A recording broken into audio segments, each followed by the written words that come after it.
From my point of view as a child growing up in the church, the devil has always been a scapegoat for evil since I've been alive on this earth. We've been heavily programmed to see this archetype as a problem for so long that we've ignored the part we played in also creating the evil of this earth. Our ignorant, fearful mindset has allowed us to further create more negativity within ourselves and others, but it's also allowed us to point the finger and place blame with no real solutions. Today I'll be attempting to recreate a devil's food cake from Pinterest to go along with the theme of this discussion. Let's get into the conversation. The title of this video is, Are we the problem or is it the devil? One of the reasons why I labeled the caption, Are we the problem or the devil, is because over the years, even from a child to an adult, I've seen this archetype, this figure, used as a source of blame for a lot of the evils that take place in our society. Whenever humans commit crimes, whenever there's a situation that's not really favorable, we are very quick to shift blame to this figure and not basically hold ourselves accountable for our own evils, for the reason that got us to the point of an unfavorable situation. So that was mainly the reason. I feel like there's also so much fear in our world, especially in terms of religion. I grew up Christian. I'm not as religious as I used to be anymore. I more so function in just the belief that nature is the ultimate power, and I feel like I'm a co-creator with the universe. Nature is God and elements are God, and if you really think about it, if any element is out of place in this world, then we're finished. So I tend to not really hold the belief of worshiping a being outside of what I already see. I can smell the air. The air gives me oxygen. Water keeps me alive. There's fluid in my body. Earth is the foundation for us to live on, And so I feel like I can see that power in my day-to-day life. So I always thank those powers for helping me and keeping me alive and keeping me going. And I'm not here to preach at anyone about anything, just here to offer a little bit of background about my beliefs. But I did grow up Christian, so a lot of it actually will come from a perspective of someone that has been in the church since they were a child up until this point. I no longer really go, but one thing that has always kind of steered me away from Christianity is the fear-based mindset of a lot of Christians. And I don't know why there's such a fearful energy when it comes to this religion. I don't know why we tend to live so deeply in fear.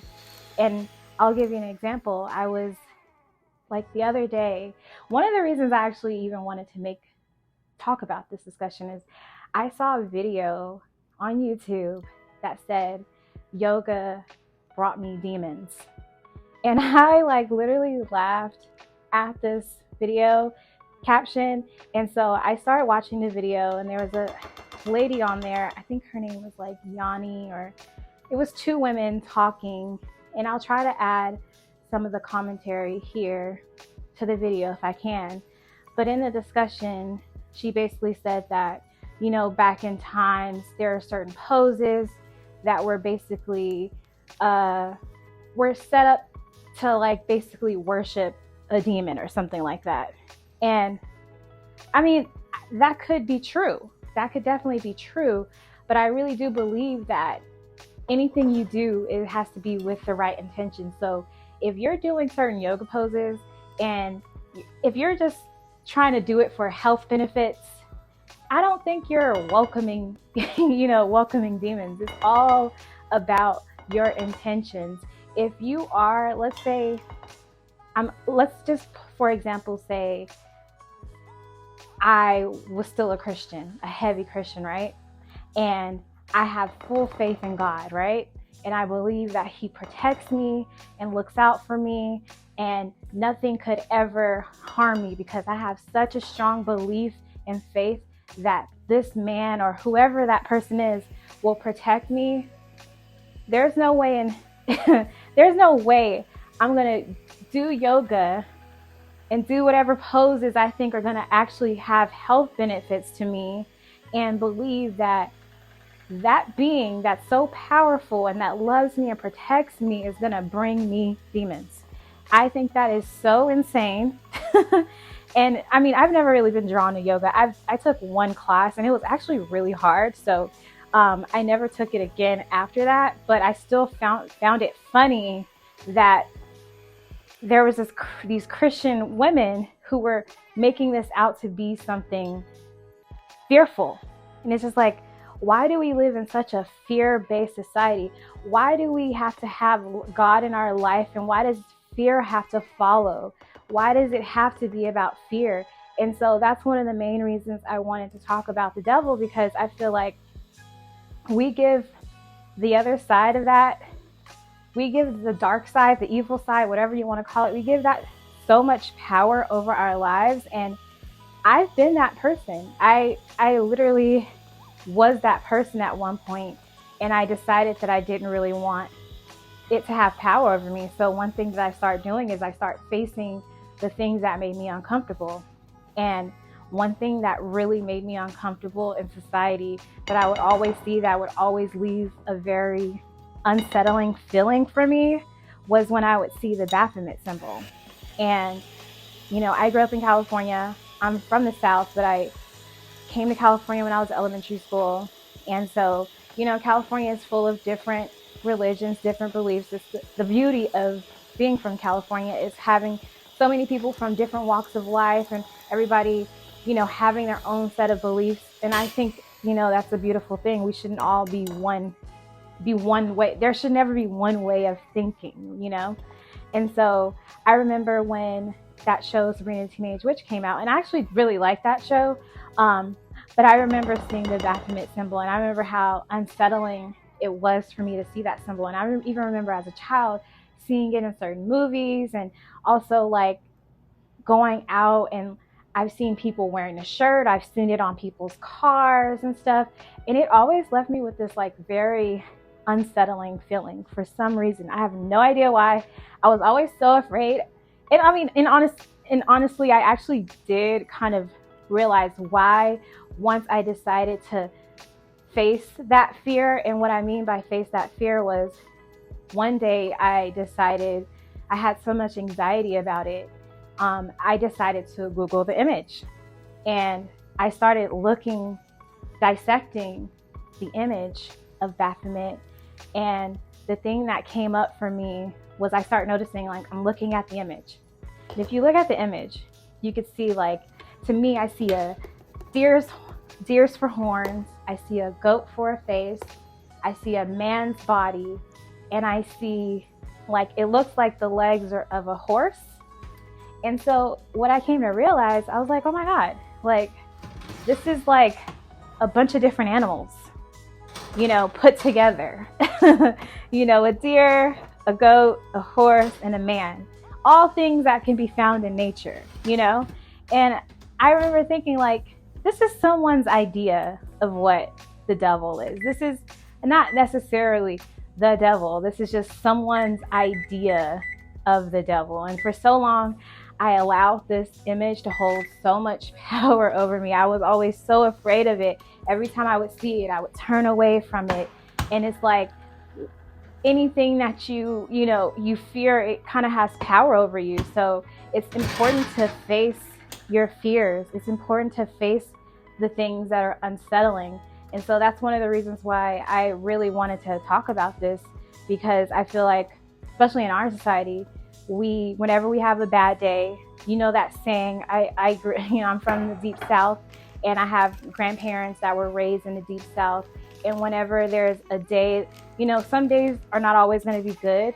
And I've seen it to where there's been sayings, the devil's been busy this evening, just certain sayings from, some of the people, the older folks and church folks. And, what does the devil have to do with a bad day?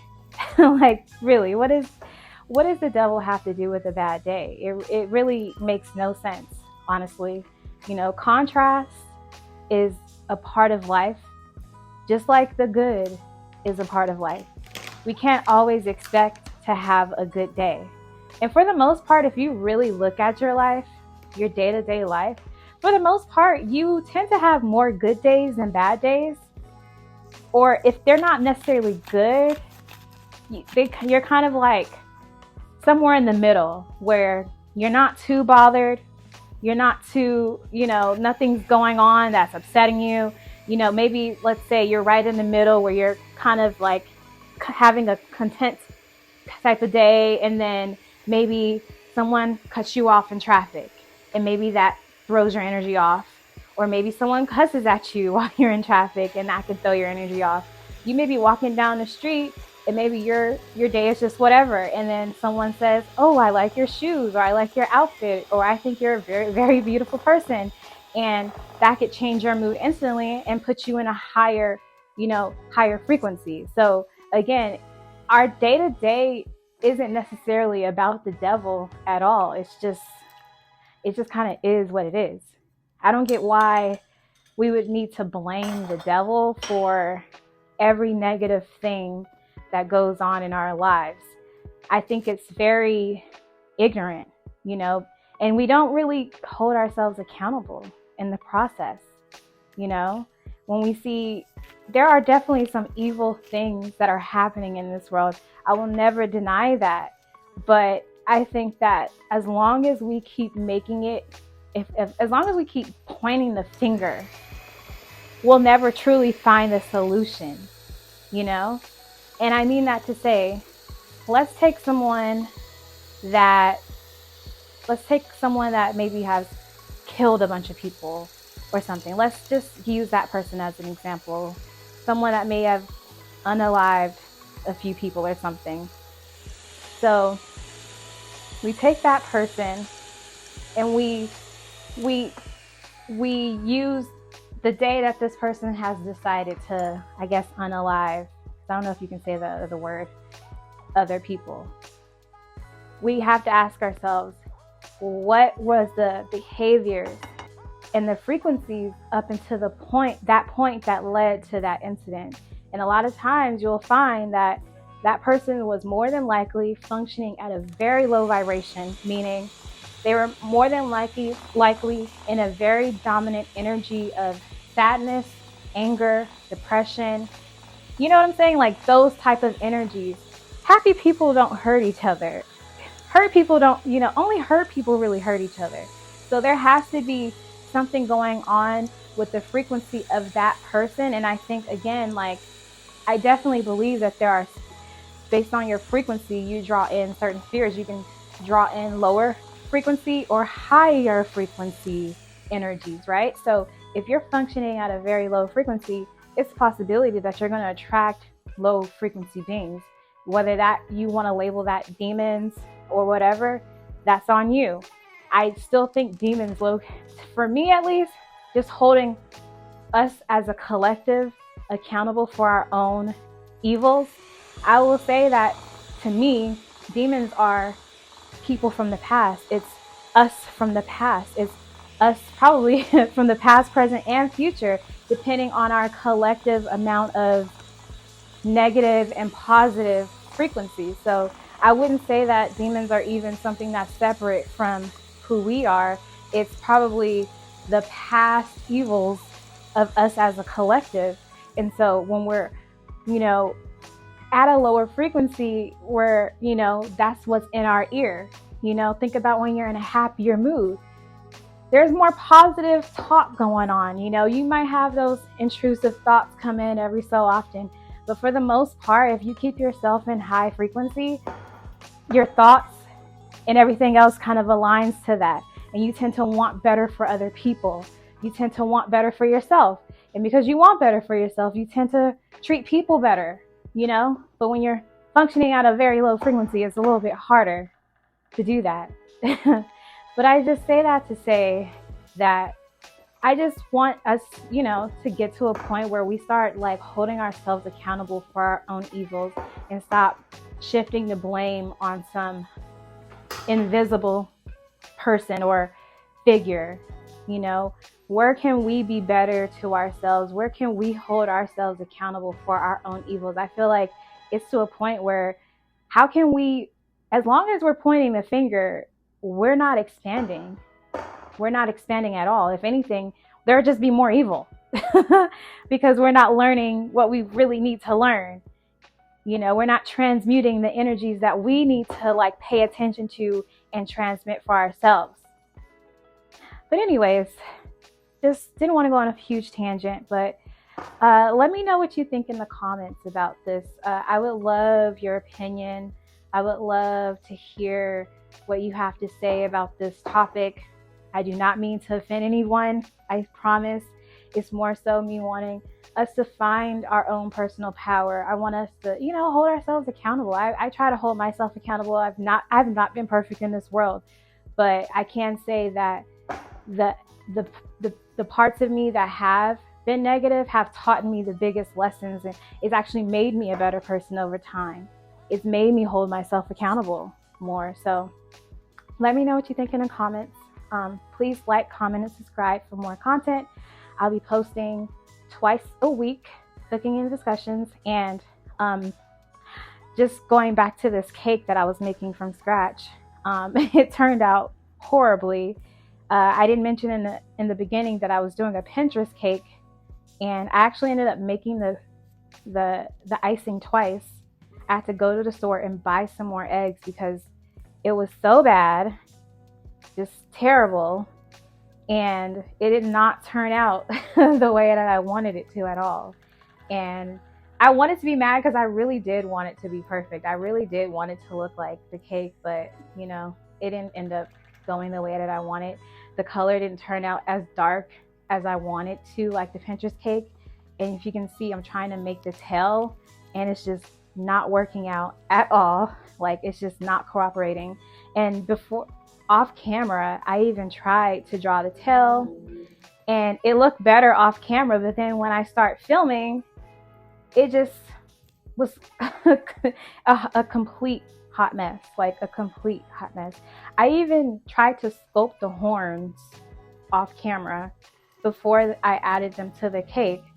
And while I'm filming, the sides, the opening on the side broke. So I couldn't even really make a good horn because it was coming out of two different sides on camera. But when I was not on camera, it was just fine. And so here's me trying to like build the horns with my hands, and it looks terrible. But I got a really good laugh out of it. And it's funny because I really do feel like it's so funny that this happened, because I feel like the lesson in this was like contrast and like not getting what you want and not blaming, not blaming anything for why sometimes things just don't go the way that you want them to. And so I really wanted this cake to look a certain way, and it ended up not looking the way that I wanted to.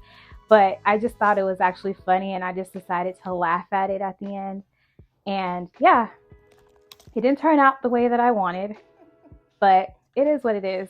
The cake itself was actually really good. It's just that it didn't look the way I wanted it to look decorative wise at all. But it was still fun to make.